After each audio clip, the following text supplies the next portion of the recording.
మేము ఈ కుటుంబానికి మంచి చేయాలని చూసామే కానీ ఎప్పుడు కూడా అన్యాయం చేయలేదు. ప్లీజ్ మేము చెప్పేది వినండి అని ధాత్రి దండం పెడుతూ వేడుకుంటూ ఉంటుంది. ఇంకా వీళ్ళతో మాటలేందమ్మి వెళ్ళిపోండి అని వైజయంతి తిడుతూ ఉంటుంది. నిషి కూడా వెళ్ళిపోండని చెప్తూ ఉంటుంది. ఏంటి నువ్వు చంపాలని చూసావు, ఇందులో మాకు చేసిన మంచేముంది అని వైజయంతి నిలదీస్తూ ఉంటుంది. అక్క నువ్వైనా చెప్పేది వినక్క అని కేదార్ చెప్తుంటే, నేను మిమ్మల్ని నమ్మాను కాబట్టే నా కుటుంబంతో గొడవపడి మీకు ఈ ఇంట్లో స్థానం ఇచ్చాను. కానీ ఈరోజు ఏం చేశావు? బాబాయిని చంపుతానని మా కళ్ళ ముందరే మాట్లాడావు. బాబాయిని పొడి చేశావు. నీ చేతిలో కత్తి కూడా ఉంది.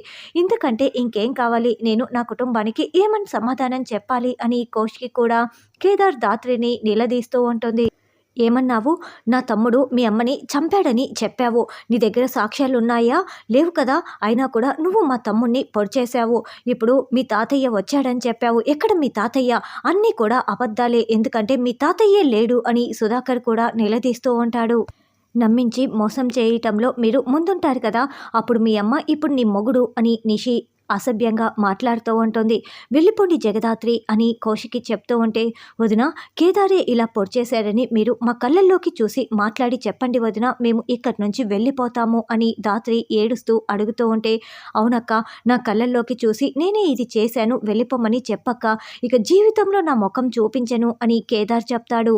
రే నిన్ను ఈ ఇంట్లో నుంచి పంపించేస్తే నీకు ఈ ఇంట్లో ఆస్తి నీకు రాదురా, అందుకే నువ్వు చంపేశావు, ఇదే నిజం అని యువరాజ్ అంటే, మీరు ఎన్నిసార్లు అరిచి చెప్పినా అది నిజం కాదు అని కేదార్ చెప్తాడు. ఏ జగదాత్రి మర్యాదగా వెళ్తావా, లేకుంటే ఇంటి దగ్గరికి వచ్చి గొడవ చేస్తున్నారని పోలీసులకి కంప్లైంట్ చేయనా అని నిషి అంటుంది. కేదార్ ఇక్కడికి వచ్చింది ఆస్తి కోసం కాదు, మీ అందరి ప్రేమ కోసం అని మీకు ఇంతకు ముందు కూడా చాలాసార్లు చెప్పాము, ఇప్పుడు కూడా చెప్తున్నాము అని ధాత్రి చెప్తుంటే, నాన్న ఒక్కసారి మీరు నన్ను కొడుకు అని ఒప్పుకోండి నాన్న, నాకు ఆస్తి హక్కులు ఏవి కూడా వద్దు నాన్న అని కేదార్ సుధాకర్ని బతిమలాడిన సంఘటన సుధాకర్ గుర్తు చేసుకుంటూ ఉంటాడు. వదిన మీరిద్దరూ మాట్లాడరేంటి, మీరు మళ్ళీ చెప్పండి వెళ్ళిపోతారు అని నిషి చెప్తుంటే, అప్పుడే యువరాజ్ లోపలికి వెళ్ళి గన్ తీసుకువచ్చి, వీళ్ళిద్దరూ ఏమీ మాట్లాడరు నిషిక, కాబట్టి నేనే విని ప్రాణాలు తీసేస్తాను అని యువరాజు రివాల్వర్ పట్టుకొని బెదిరిస్తూ ఉంటాడు. అప్పుడే కౌశికి ఇంతకుముందు ధాత్రి కేదార్ తనకు చేసిన మంచిని తనని ఎలా కాపాడిందో మొత్తం సంఘటనలు గుర్తు చేసుకుంటూ ఉంటుంది. యువరాజ్ ఏం చేస్తున్నావు అంటూ యువరాజ్ చేతిలో ఉన్న రివాల్వర్ని లాక్కునేస్తుంది. అక్క ఆ రివాల్వర్ ఇచ్చేయక్క, వీడి ప్రాణాలు తీసేస్తానని యువరాజ్ అరుస్తూ ఉంటే, రే ఇప్పుడు నువ్వు కూడా ప్రాణాలు తీస్తే వాడికి నీకు తేడా ఏముంది అని సుధాకర్ నిలదీస్తూ ఉంటాడు. అవును యువరాజు నేనున్నాను కదా, నేను మాట్లాడతాను. మీకేం కావాలి జగదాత్రి, మీరు మళ్ళీ ఎందుకు వచ్చారు అని కౌశిక్ అంటే, ఒక్క అవకాశం ఇవ్వండి వదిన, కేదార్ ఏ తప్పు చేయలేదని మేం నిరూపించుకుంటాం అని ధాత్రి అంటే, అవునక్క నేను ఈ ఇంట్లో నుంచి వెళ్తే మీ మనిషిగానే వెళ్తాను, ఒక్క అవకాశం ఇవ్వండి అక్క, నేను ఏ తప్పు చేయలేదని నిరూపించుకుంటానని కేదార్ కూడా బతిమలాడుతూ ఉంటాడు. ఏంటత్తయ్య మళ్ళీ వదిన ఆలోచిస్తోంది అని నిషి అంటే, చూద్దాం ఏం చెప్తుందో అని వైజయంతి అంటుంది. సరే కేదార్ జగదాత్రి మీకు 24 గంటల సమయం ఇస్తున్నాను, ఈ లోపల నిరూపించుకుంటే సరే, లేకుంటే ఇంట్లో నుంచి వెళ్ళిపోవాలి అని కౌశికి అంటే, ఏం మాట్లాడుతున్నారు వదిన, అసలు ఇది కరెక్ట్ కాదు అని నిషి అంటుంది. అవునక్క చంపుతున్నది నువ్వు కూడా చూసావు కదా, రాత్రికి రాత్రే మా ప్రాణాలు కూడా తీసేస్తే అప్పుడు నువ్వేం చేస్తావని యువరాజు నిలదీస్తూ ఉంటాడు. వీళ్ళు అడుగుతున్నది కూడా కరెక్టే కదమ్మా, దానికి ఏం సమాధానం చెప్తావని సుధాకర్ అంటాడు. కేదార్ జగదాత్రి మీరు అవుట్ హౌస్లో ఉండండి, నిరూపించుకోలేకపోతే వెళ్ళిపోండి, మీరు మాత్రం ఈ ఇద్దరి దాపుల్లోకి ఇంట్లోకి అడుగు పెట్టడానికి వీల్లేదు అని కౌశికి చెప్పటంతో, అలాగే వదిన మేము నిరూపించుకున్న తర్వాతే ఈ ఇంట్లో అడుగు పెడతాము, పద కేదార్ అని అవుట్ హౌస్లోకి వెళ్తారు. చీ అంటూ యువరాజ్ వైజయంతి నిషి లోపలికి వెళ్తారు. నువ్వేం చేస్తున్నావో నాకు అర్థం కావటం లేదమ్మా కౌశికి, మళ్ళీ వాళ్ళని ఎలా నమ్ముతున్నావు అని సుధాకర్ అంటే, నేను కళ్ళతో చూసిందే నమ్ముతున్నాను బాబాయ్, కానీ కేదార్ జగదాత్రి అలా చేశారంటే నా మనసు అంగీకరించటం లేదు, నమ్మాలనిపించటం లేదు అని కౌశికి లోపలికి వెళ్తుంది. నాన్న నాకు కూడా అక్క చెప్పిందే నిజం అనిపిస్తోంది నాన్న, కేదార్ అన్నయ్య ఈ కుటుంబంలో వాళ్ళ ప్రాణాలు కాపాడతారే కానీ ప్రాణాలు తీసేవాళ్ళ అస్సలు కనిపించడు, నేను కూడా అన్నయ్యనే నమ్ముతున్నాను, అన్నయ్య ఏ తప్పు చేసి ఉండడని శ్రీవల్లి చెప్తుంటే సుధాకర్ మౌనంగా విని లోపలికి వెళ్తాడు. చా ఏంటత్తయ్య ఇలా జరిగింది, ఈ దెబ్బతో వాళ్ళ పీడ పోతుందనుకుంటే మళ్ళీ అవుట్ హౌస్లోకి వెళ్ళారేంటి అని నిషి అంటే, అయినా కూడా ఆ ఎమ్మె కౌశికి కేదార్ మీద నమ్మకం పోవటం లేదు అని వైజయంతి అంటుంది. అసలు కేదారే కమలాకర్ బాబాయిని చంపాడని సాక్ష్యాలైతే లేవు కదా నిషి. ఆ జగదాత్రి భర్త కోసం ఎంత దూరమైనా వెళ్తుంది. తను ఏ సాక్ష్యం తీసుకొచ్చినా దానిని అక్క వరకు చేరనివ్వకపోతే సరి. అప్పుడు అక్క జీవితంలో వాళ్ళ ముఖం చూడదు, లోపలికి రానివ్వదు అని యువరాజ్ చెప్తాడు. అవుట్ హౌస్‌లో కూర్చొని ఇద్దరు బాధపడుతూ ఉంటారు.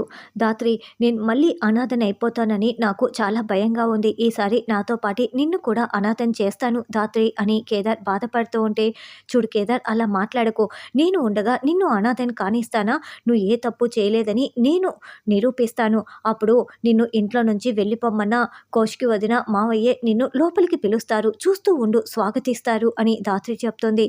అసలు ఏం జరిగిందో చెప్పు అని ధాత్రి అడగటంతో, మనం మహల్ లోపలికి వెళ్తున్నప్పుడే సౌండ్ వచ్చింది. తర్వాత ఏం జరిగింది?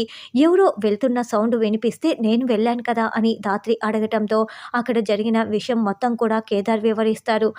కమలాకర్ మావయ్యని చంపాల్సిన అవసరం ఎవరికి ఉంది అని ధాత్రి ఆలోచిస్తూ ఉంటే, అసలు నేను అరెస్ట్ అయిన విషయం తాయారికి ఎవరు చెప్పారు అని కేదార్ అడుగుతూ ఉంటాడు.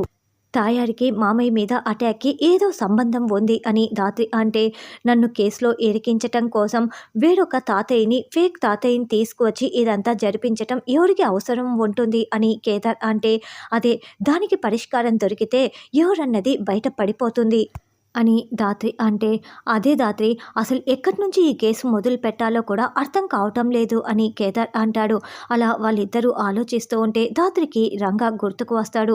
అవును, వాచ్మెన్ రంగా మనం వెళ్ళినప్పుడు కానీ వచ్చేటప్పుడు కానీ కనిపించలేదు కదా అని ధాత్రి అంటే, అవును ధాత్రి, ఎక్కడా కనిపించలేదు అని కేదార్ అంటాడు. ముందు మనం రంగాని మొదలు పెట్టడం నుండి కేసుని మొదలు పెడదాము.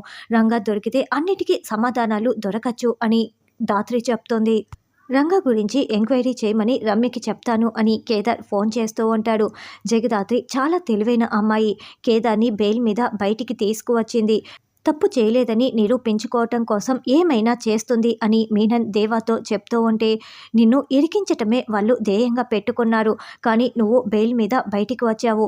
వాళ్ళ నెక్స్ట్ స్టెప్ ఏమై ఉంటుంది అంటే, మామయ్య ప్రాణాలు పూర్తిగా తీసేసి బెయిల్ ఇప్పటికిప్పుడు క్యాన్సిల్ అయ్యేలా చేసి నిన్ను లోపలికి వెళ్ళేలా చేస్తారా అని ధాత్రి చెప్తుంటే, అవును, బెయిల్ ఇప్పుడు క్యాన్సిల్ అయ్యేలా చేయాలి అని మీనన్ దేవాతో చెప్తూ ఉంటాడు. బెయిల్ క్యాన్సిల్ అయిపోయి ఇప్పటికిప్పుడు నువ్వు మళ్ళీ జైలుకు వెళ్ళేలా చేస్తారు. కాబట్టి ఎప్పుడు ఎవరు ఎక్కడి నుంచి అటాక్ చేస్తారో తెలియదు, కానీ కమలాకర్ మామయ్య ప్రాణాలు తీయటానికి వాళ్ళు మళ్ళీ వస్తారు. కాబట్టి మనం చాలా జాగ్రత్తగా ఉండి మామయ్య ప్రాణాలని కాపాడుకోవాలి కేదార్ అని ధాత్రి చెప్తుంటే, కేదార్ చాలా షాకింగ్గా వింటూ ఉంటాడు. ఇక మీనన్ నవ్వుతూ, దేవా, ఈరోజు రాత్రికే ఆ కమలాకర్ ప్రాణాలు మనం తీస్తున్నాము, మొత్తం రెడీ చేయి అని చెప్తూ మీనన్ పైశాచికంగా నవ్వుతూ సంతోషపడుతూ ఉంటాడు.